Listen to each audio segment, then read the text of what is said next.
A continuación, vamos a explicar el funcionamiento del sistema respiratorio. Por medio de la respiración se obtiene energía para los diferentes procesos corporales. Esta es la principal función del sistema respiratorio, el cual está constituido por fosas nasales, la laringe, la tráquea, bronquios y pulmones. Al ingresar el aire al cuerpo, primero entra a la nariz, donde se encuentra con una serie de vellosidades que atrapan el polvo y partículas indeseables.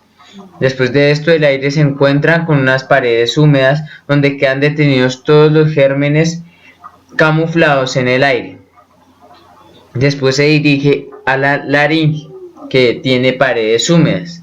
Luego de esto, se dirige hacia la tráquea, que es la encargada de unir la laringe con los bronquios. Los bronquios tienen una estructura lisa. El oxígeno proveniente del aire pasa de los alvéolos a la sangre presente en los capilares. La sangre se dirige al corazón, donde es bombeada a todo el cuerpo. Este también bombea la sangre cargada de dióxido de carbono a los pulmones de nuevo.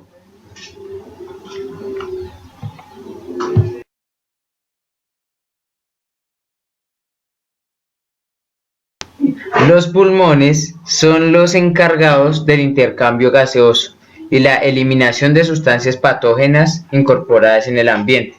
Los pulmones son órganos pares, se ubican en la caja torácica, protegidos por las costillas y separados de estas por un tejido conectivo llamado pleura.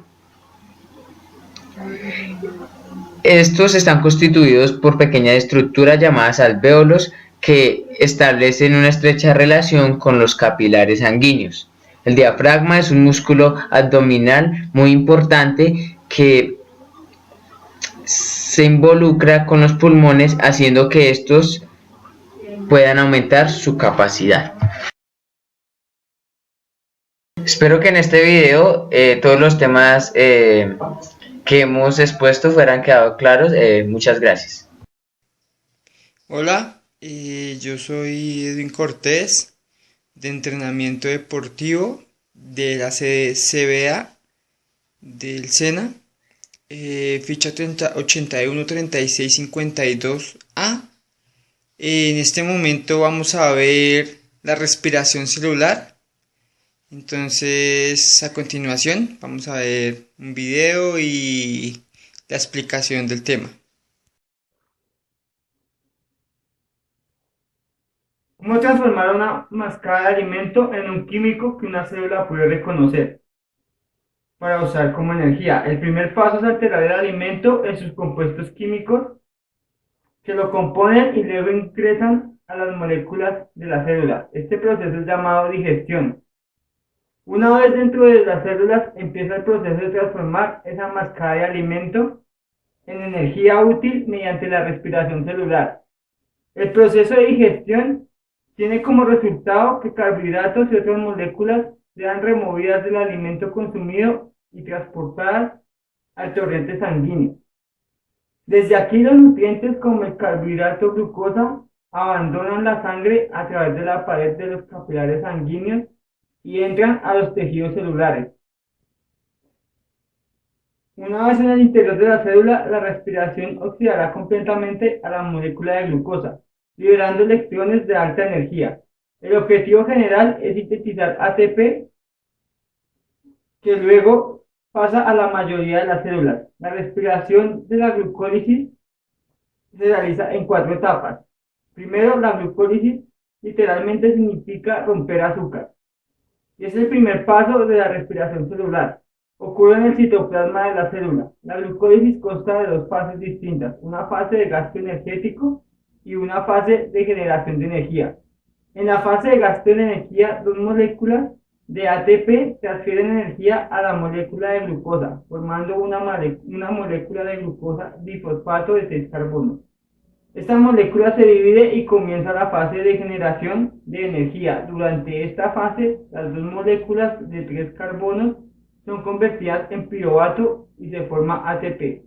La glucólisis es una reacción de 10 pasos que involucra múltiples enzimas y enzimas asistentes en el proceso. Netas de ATP. Dos moléculas de piruvato y dos de NADH, las cuales son moléculas transportadoras de electrones de alta energía. Cuando el oxígeno está presente, las moléculas de piruvato y de NADH entran a la mitocondria y comienza así el segundo paso de la respiración celular, la oxidación del piruvato. Este paso involucra el movimiento del piruvato hacia dentro de la mitocondria, lugar donde esta molécula se oxida. Cada molécula de piruvato es convertida en una compuesta llamada acetilcoenzima A. En el proceso de oxidación del piruvato se transfieren electrones al NADH y NADA, carbono formado por CO2. El próximo paso es el ciclo del ácido cítrico, también llamado ciclo de Krebs. Aquí el acetilcoenzima A se unirá con un compuesto inicial llamado SACA, una serie de reacciones oxidativas, lo cual tiene carbono y agua. La vía por la que se realiza es el oxalacetato, es el compuesto que entra a la glucólisis. El ciclo se completa 2 veces, una vez por cada molécula de piruvato, que entra a la mitocondria durante la oxidación del piruvato y el ciclo de ácido cítrico. Hay una producción neta de 8 NADH, 2 FADH2, 2 ATPs y 6 CO2. Para comprender cómo la mayoría de la energía es producida por respiración aeróbica, necesitamos seguir a las moléculas de NADH y FADH2. En el próximo estado, la cadena de transporte de electrones. La cadena de transporte de electrones es una serie de transportadores unidos a la membrana mitocondrial que se pasan electrones de una a otra a medida que los electrones son sintetizados entre las proteínas de membrana. La célula es capaz de capturar energía y producirlas de ATP. Las proteínas en la cadena bombean iones de hidrógeno a través de la membrana. Cuando los iones de hidrógeno fluyen de vuelta y cruzan a la membrana a través de un complejo ATP, sintetiza el ATP, es sintetizado para la enzima. El oxígeno actúa como aceptor terminal de electrones. Todos los transportadores de electrones de alta energía de los estados previos de la respiración celular llevan sus electrones por la cadena. De este se produce la mayor parte del ATP de toda la respiración celular, 32 a 36 ATPs netos. En resumen, hemos visto cómo la respiración celular es responsable de la conversión de energía a ATP en la molécula de glucosa. La bacteria energética de la célula procesa 36 ATPs en el proceso total de la respiración por medio del torrente sanguíneo para hacer el aceptor finalmente de electrones en la cadena transportadora de electrones, y se libera dióxido de carbono como subproductor. El objetivo de la respiración celular es transformar los alimentos que comemos diariamente en ATP y usarlos como nutrientes para el cuerpo. Este proceso se inicia con la comida en un bocado o de una comida y se completa por medio de la digestión. El metabolismo empieza al ingestar un alimento. Al pasar a la boca, los dientes y la saliva son los primeros que intervienen en este proceso. Luego, el bolo alimenticio se dirige al estómago por medio del esófago. Luego de traspasar el cárdiax, el alimento o bolo alimenticio llega al estómago, donde segrega jugos gástricos, los cuales hacen que esto se descomponga en partículas más pequeñas. Luego de esto se dirige al intestino delgado, donde este tiene la tarea de absorber las proteínas, grasas y carbohidratos que trae este alimento.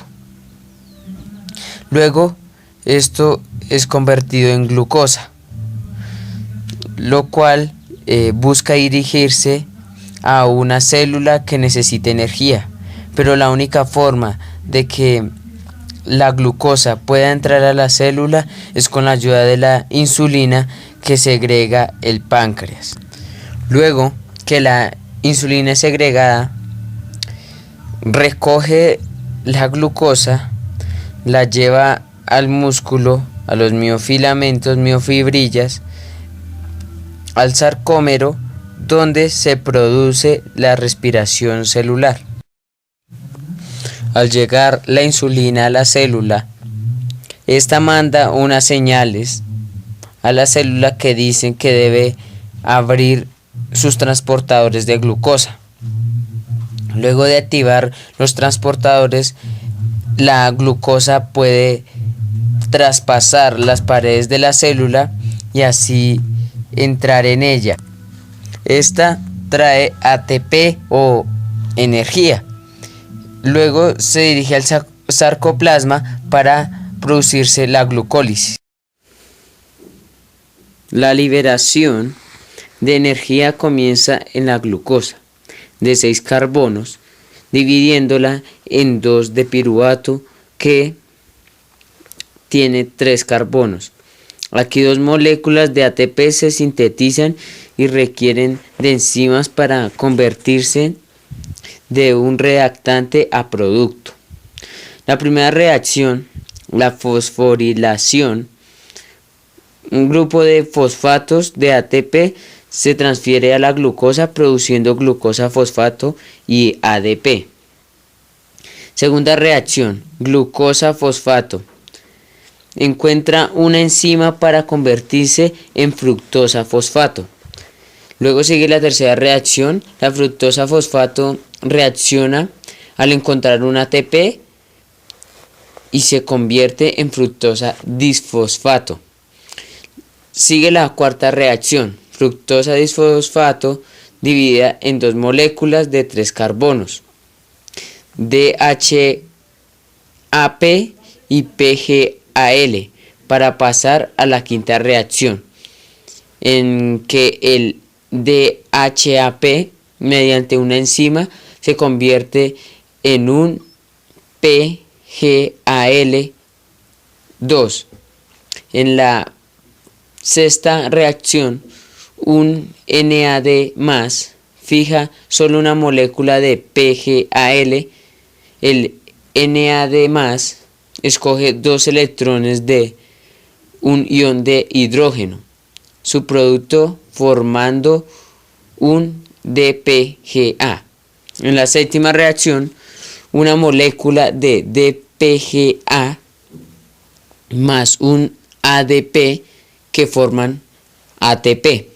En la octava reacción, la molécula se modifica y en la novena se elimina una molécula de H2O y esta se forma en un PEP. Y como última reacción, que es la décima, el ADP libera fosfato. Esto hace que el ATP se recolecte, queda un compuesto de 3 carbonos, lo cual forma el piruvato.